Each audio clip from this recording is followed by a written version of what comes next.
Let me continue on. Ito, Romy, sinend ko po. On December 28, 2024, Ms. Quezette, Yes, sir. you said, in Tagalog, ang tanga ng gobyernong to, not just as leaders, but as human beings. Is that what you feel? Sir, I apologize. I do not know what happened on December 28 to make me angry. But if I wrote it that time You're apologizing. for not... No, sir, I mean, I do not know what situation on December 28. Let me and what the continue on. context. Let me Yes, sir. continue on. It says, ipapamudmud sa mga naka-braces na nagbabakasyon abroad ang AKAP money tapos utang ng 629 billion.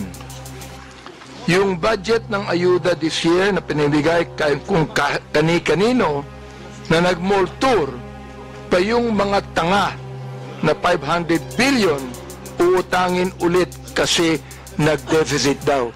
Mr. Chair, Ms. Quezette, ang galing mo naman.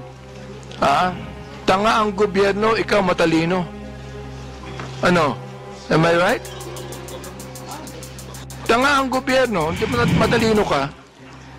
Mr. Chair, when one is angry, one says bad things.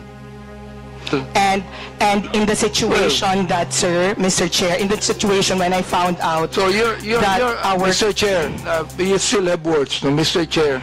Ibig sabihin, that you are actually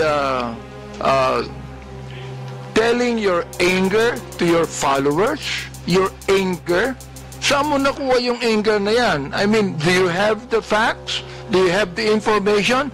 Do you have the documents? Mr. Chair? Sir, nasa news po na uutang tayo this year and last year. Well, Sir, sir, please, Mr. Chair, kaya ako nagalit kasi may nakita akong nakaakap na naka-brace tapos sir, I am not laying it on the congressman. I am laying it on the person who gave that person 5,000 despite na, sir, kasi taxpayer kami. Masakit, sir, na makikita namin na... Ms. Quezette, may I ask you the question, how much taxes did you pay? And I will tell you how much tax I paid. Sir, Ang katwiran mo, you're a taxpayer. Bakit? Anong palagay mo sa akin, di taxpayer? sir, hindi naman po kayo yung sinasabihan ko ng tanga, Mr. Chair. Kaya tinatanong It was the kita, Mr. process Chair. of distributing Mr. the Chair, up. tinatanong kita kung saan mo kinuha ito. Sa news mo lang pala kinuha eh. Wala kang documents.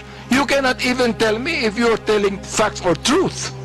Sir, nasa news po kasi sasabihin na mo, tanga ang mag-uutang gobyerno. tayo.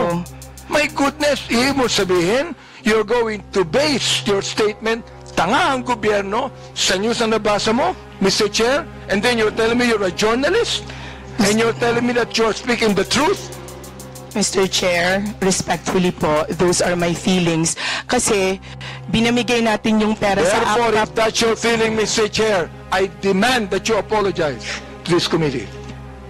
I will apologize, Mr. Chair, for my bad words or for... I apologize for my bad words, sir.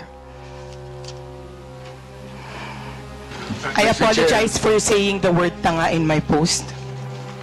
Maraming salamat, Mr. Chair, for admitting that, no? Siguro naman, makikita mo naman ang gobyerno, sasabihin mo mga tanga kami, siguro, pinapalagay mo, alam mo sa akin, Mr. Chair, ang pinapalagay ni Ms. Quezette, yung audience niya, mga tanga eh. Yun ang pinapalagay mo. Hindi ang gobyerno. Yung audience mo, mga tanga, kaya papaniwalaan nila ang sinasabi mo sapagkat yung audience mo mismo ang hindi nakakaintindi. That is fake news, Mr. Chair, and that is what we're investigating right now. You see? I hope that you understand that, Mr. Chair. Ms. Quezette, do you understand what I'm trying to say? Ikaw, nandito sa akin yung mga sinabi mo tungkol sa amin, ha? Hindi ako sumagot dyan, eh. Hindi ko na kinakailangan pang i-belabor yan. So, anyway, Mr. Chair, anyway, nakita ko naman na Ms. Crisette is now apologetic to what she said. I'd like to continue on, and I would like to ask TikTok here.